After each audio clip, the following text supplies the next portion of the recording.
Gold, trusted gold buyers. మీరు తాకట్టు పెట్టిన బంగారాన్ని విడిపించి ఈ రోజు ఉన్న మార్కెట్ ధరకు కొనబడను. పురాణాలు కేవలం తలాతోకలేని ఇంట్రెస్టింగ్ కథలు ఆప్షనే అదా, లేకపోతే పురాణాలు సమాజ విరుద్ధంగా జరిగే అనేక అంశాలని మనం జస్టిఫై చేస్తున్నాం? ఫస్ట్ శివుడు అనే దేవుడికి తన కొడుకు తనే తెలియదా? ఒకటి, ఒక చిన్న పిల్లడు లోపలికి రావద్దన్నాడు. నన్ను రావద్దంటావురా అని తల నరికేస్తే నాకు తెలిసి తాలిబాన్ కూడా చేయలేదు. టీవీల్లో చూసే కన్నా ఎక్కువ క్రైమ్స్ నాకు తెలిసి పురాణాలు జరుగుతాయి.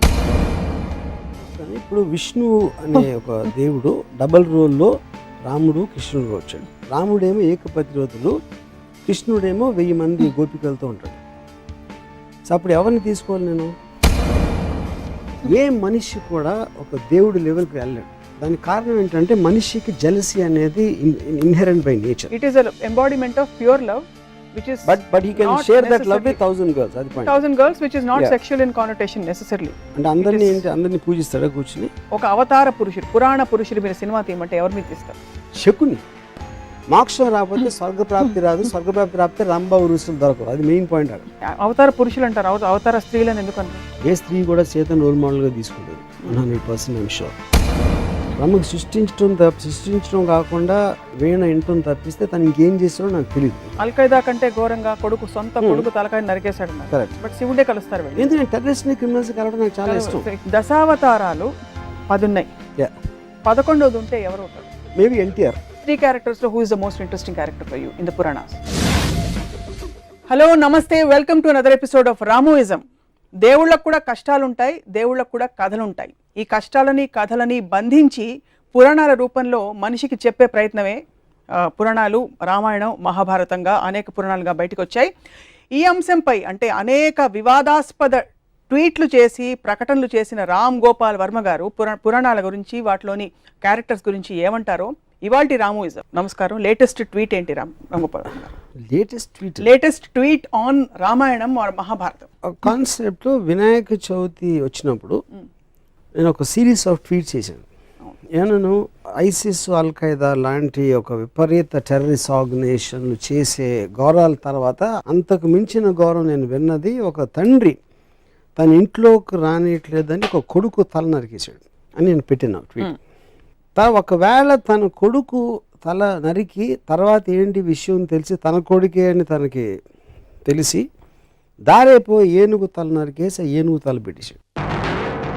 ఏనుగు తల పెట్టి మనిషి మీద పెట్టే శక్తి ఉన్నప్పుడు తన కొడుకు తలే పెట్టచ్చు కదా, మళ్ళీ ఏనుగు తల ఎందుకు అనేది ఒక ట్వీట్ పెట్టాను. నాకు గణపతి కథ అలా చెప్పారు. ఫస్ట్ శివుడు అనే దేవుడికి తన కొడుకు తనే తెలియదా? ఒకటి, అది పక్కన పెడదాం. ఒక చిన్న పిల్లడు లోపలికి రావద్దన్నాడు. కానీ అటాక్ కూడా చేయలేదు. నన్ను రావద్దంటావురా అని తల నరికేస్తే నాకు తెలిసి తాలిబాన్ కూడా చేయలేదు. కానీ మన దేవుడు చేశారు. దాని తర్వాత ఏనుగుని చంపితే ఇప్పుడు WWF అంత గోల్ చేస్తారు. మేము సినిమాలో కుక్కను పెడితే సెన్సార్ వాళ్ళు కుక్కర్ని ఏమన్నా చేశారా అని అడుగుతారు. ఏమి అన్నం పోయిన తెలియదు, ఏనుగుని చంపేసి దాని తలను పెట్టారు. ఆ తల ఎందుకు పెట్టలేదు? అదో క్వశ్చన్. దాని మీద బాంబేలో ఒక శివసేన ఇలాంటి ఎంఎన్స్ గ్రూప్ వాళ్ళు ఇలాంటి ట్వీట్లు పెడతాంటే గణపతి అంటే చాలా పెద్ద బాంబేలో. అంటే దాంట్లో ఒక లీడరు ఇప్పుడు మనం గొడవ చేస్తే దీని గురించి దాంట్లో లాజిక్ అంతా బయటికి అవుతారో తనకే పబ్లిసిటీ వస్తుంది, వదిలేయండి అని చెప్పాడు.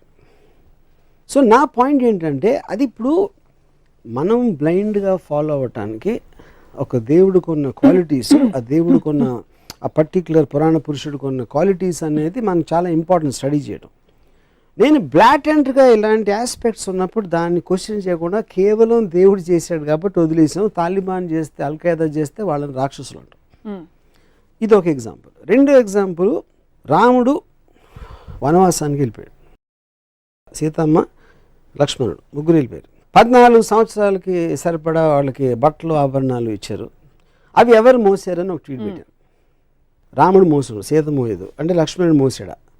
ఒకవేళ ఇవ్వకపోతే అవే బట్టలతో 14 సంవత్సరాలు ఉన్నారా? లేకపోతే అడవిలో వేరే బట్టలు ఎక్కడ కొనుక్కున్నారు? లేకపోతే ఆకులను కట్టుకున్నారు? ఇలాంటివి ట్వీట్ చేశారు. అదేంటి నాకు కించపరచడం కాదు, దాని గురించి జోక్ చేయడం కాదు. ఇలాంటి ఫండమెంటల్ ఎలిమెంట్స్ గురించి నేను సినిమా తీస్తే 1,00,000 రకాల రివ్యూలు రాస్తారు. రామాయణ మహాభారతంలో నేను తీసే అతి చెత్త సినిమాలు కానీ ఎక్కువ లొసుకులు ఉన్నాయని నా ఫీలింగ్. వాటికి ఎవరు ఇంత పూజిస్తారు కానీ రివ్యూస్ రాయరు, నా సినిమాలు ఏమో చూడరు, ఫ్లాప్ చేయిస్తారు. ఆ జలసీ తోటి నా మనసులోంచి వచ్చిన ఒక ఆక్రోషంలోంచి ఆ ట్వీట్స్ వచ్చాయి. ఇక్కడ కార్ ఆన్ చేస్తే అక్కడ డోర్ తీస్తారు, మధ్యలో కార్ ఆగిపోయిందా, పెట్రోల్ పోయించాడా, ఈ డీటెయిల్స్ అన్ని మీరు చూపించారు కదా దేంట్లో మీ సినిమాలో. అంటే నా పాయింట్, ఒక ఫాదర్ కొడుకు తల నరికేయడానికి కారు ఆపేశారు, పెట్రోల్, ఎంత చిన్న ఎగ్జాంపుల్, అది సరిపోతుందా? అంటే దానికి దీనికి పోలిస్తే మీ గురించి నాకు అర్థమవుతుంది. ఈ పోలిక కరెక్ట్ అని అనుకుంటే severity of the thing, question అది కాదు. ఇక్కడ లాజికల్ కార్లు పెట్రోల్ ఉందా లేకుండా వెళ్ళిందా అనేది దాని వలన ఏమి మీకు మారల్ ఆస్పెక్ట్ అనేది ఏమి రాదు. మీకు ఒక స్టోరీలో ఒక లాజిక్ అది. ఇక్కడ it is destroying the fundamentals of God. That is okay. I'm talking about రాముడు బట్టలు మోసాడా, వాళ్ళు ఇస్త్రీ చేసుకున్నారా, గంజి పెట్టి ఇస్త్రీ చేస్తారా, లేకపోతే వాటి ఆ క్వశ్చన్స్ కి ఆన్సర్ గా ఇది కథలో. ఓకే, అప్పుడు okay, so okay, I agree, you're right, I'm wrong. So ఇంకో ఎగ్జాంపుల్ ఇస్తాను. కైకేయి పాతకి రాముడిని అడిగి పంపించేస్తుంది, సారీ రాముడిని అడిగి భరతుడికి పట్టాభిషేకం. కైకేయి ఎందుకు చేసింది? రాముడు కన్నా తన కొడుకు అంటే ఎక్కువ ఇష్టం భరతుడు, తన భరతుడికే రావాలని ప్రతి తల్లికి ఉంటుంది. మాట ఇచ్చింది ఎవరు? దశరథుడు. నువ్వు ఏం చేస్తే చేస్తాను. ఎందుకు?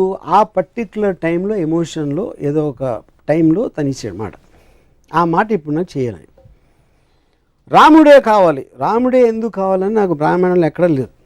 ప్రజలకి ఏం చేస్తే రాముడే కావాలన్నాడు నాకు ఇంతవరకు అర్థం కాలేదు. ఓకే, రాముడు మంచోడు, take it for granted, author Valmiki చెప్పాడు కాబట్టి నేను తీసుకుంటున్నాను. నెక్స్ట్ కట్ ఏంటి? ఒక రాజు, ఒక దశరథుడికి అయోధ్య రాజుగా ప్రజల పట్ల ఎక్కువ రెస్పాన్సిబిలిటీ ఉందా, పాతకైన కైకేయికి ఇచ్చిన మాట ఎక్కువ రెస్పాన్సిబిలిటీ ఉందా? అప్పుడు నాకు రంగనాయకం విశ్వరోక్షణలో ఒక ఎక్స్ట్రాడినరీ పాయింట్ ఏమనిపించిందంటే, కైకే నాకు ఇచ్చిన మాట మీరు నిలబెట్టుకోరు, మాట తప్పితే మోక్షం రాదు అనే భయంతో నా మాటకి విలువిస్తున్నారు. మోక్షం రాకపోతే స్వర్గప్రాప్తి రాదు, స్వర్గప్రాప్తి రాకపోతే రంభ ఉరుసులు దొరకరు. అది మెయిన్ పాయింట్ అక్కడ.